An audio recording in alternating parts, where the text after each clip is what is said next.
Donc salut tout le monde, aujourd'hui petite vidéo remplacement des plaquettes. Donc comme vous pouvez voir là, j'ai les plaquettes, elles sont totalement explosées, elles se sont faites bouffer par le disque. Tout ça parce que l'axe qui aligne les plaquettes, il s'était bloqué, du coup le piston appuyait mal sur la plaquette et ça m'a bouffé la plaquette sur le disque. Et à l'avant on les change parce que les plaquettes, comme vous pouvez voir, elles sont totalement glacées, elles brillent, ce qui n'est pas normal. Elles sont glacées parce qu'elles ont trop chauffé, du coup on change les arrières et les avant. Donc c'est du Bendix, c'est des plaquettes quoi, ça marche bien, ça freine. Donc pour 23 € l'avant et 23 € l'arrière, ça suffira largement pour le niveau que j'ai. Donc maintenant je vais vous expliquer comment démonter vos plaquettes à l'arrière. Donc je vais uniquement vous montrer à l'arrière parce qu'à l'avant c'est le même principe. Donc on va démonter tout ça, on va changer les plaquettes. Donc pour commencer, tout d'abord, si jamais vous voulez vérifier l'état de votre étrier, de votre piston, il vous faudra tomber la protection qu'il y a ici. Je ne sais pas si c'est d'origine ou si ça a été rajouté, mais je pense que ça doit être d'origine car la mienne est assez défoncée. Donc pour ça vous avez besoin de vous munir d'une clé de 8 comme ceci. Alors n'importe quelle clé de 8 fera très bien l'affaire, mais bon, c'est suivant les goûts des gens. Moi je sais que je préfère travailler avec celle-ci, mais certains préfèrent travailler avec les T2, avec les T en 8. Donc voilà, on a tombé la protection. Remettez bien les vis dedans, car les vis ne sont pas de la même taille, sinon vous risquez de vous retrouver avec une vis plus longue d'un côté et de l'autre, et ça peut être problématique dans certains cas.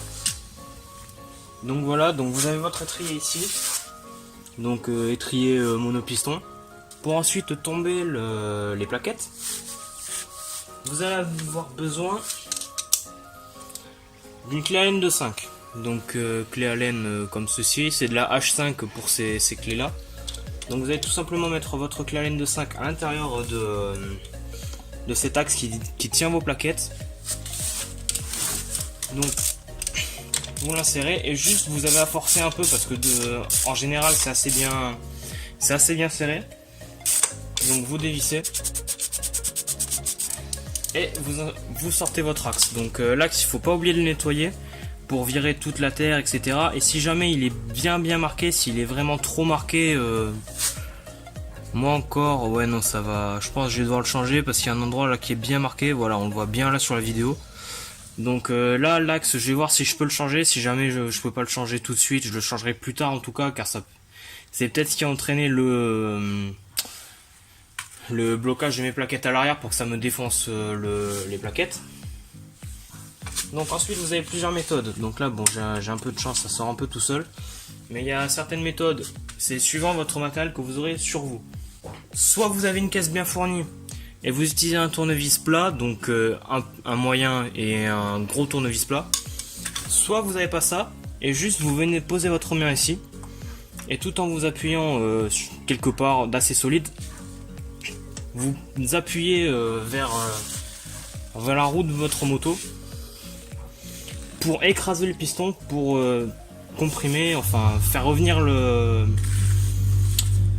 piston. Donc moi j'ai de la chance, ça sort tout seul parce que je l'avais déjà fait auparavant. Donc voilà, là j'ai sorti mes plaquettes. Et pour remettre votre piston en place, car les plaquettes neuves vont être beaucoup plus épaisses, donc ça va poser peut-être problème pour les remonter. Vous pouvez toujours essayer de les remonter ainsi sans repousser votre piston, peut-être vous aurez de la chance et que vous n'en avez pas trop besoin. Mais pour mon cas, il faut que je repousse mon piston. Donc pour commencer, avec votre tournevis moyen ou grand, peu importe, vous allez venir rentrer votre tournevis entre votre piston et votre disque. Donc vous allez tirer légèrement vers vous. Vous allez tirer légèrement vers vous en tenant votre étrier pour pas qu'il bouge, car c'est un étrier flottant. Et vous allez appuyer en vous aidant du disque qu'il y a derrière. Donc là déjà ça va repousser légèrement votre piston.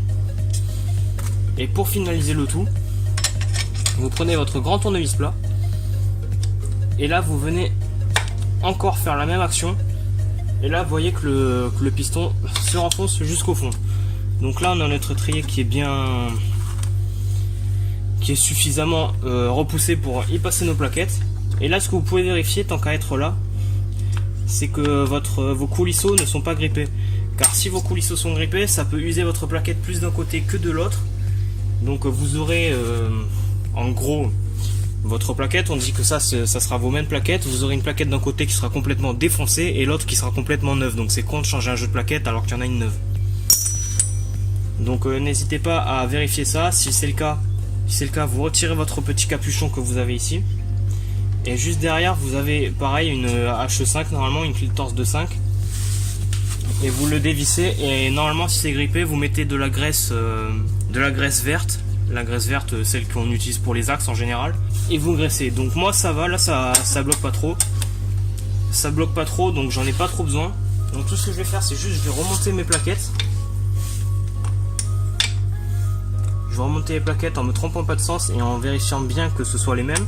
Car d'un modèle à un autre ça peut peut-être ressembler au même. Mais au final ça ne rentre pas. Donc moi là je vais remettre mon axe. On aligne bien tout. Et là pour que le tout tienne, vous maintenez vos plaquettes derrière pour qu'elles ne tombent pas. Et là vous venez actionner votre frein. Comme ça va rapprocher votre piston. Et une fois votre piston rapproché, vous pourrez serrer en toute tranquillité.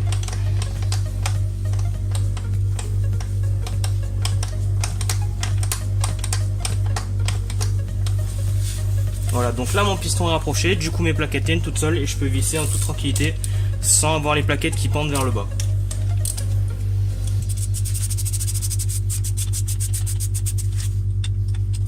Voilà, et pour être sûr que vous avez bien ramorcé vos plaquettes, n'oubliez surtout pas, avant de partir, ne partez pas faire de la moto une fois que vous avez tout remonté. Même si vous avez appuyé juste avant, votre piston ne va pas être totalement en contact avec vos plaquettes. Du coup, vous voyez que là j'ai encore du jeu. Donc n'hésitez pas à actionner votre frein plusieurs fois jusqu'à que votre frein devienne dur. Et ensuite cette étape faite, là vous pourrez partir rouler en toute tranquillité. Voilà. Donc maintenant que mon frein est réamorcé et que le piston est à nouveau en contact avec mes plaquettes et mes plaquettes avec le disque, je peux remonter la protection et le capuchon du maître cylindre et je vais pouvoir repartir rouler en toute tranquillité.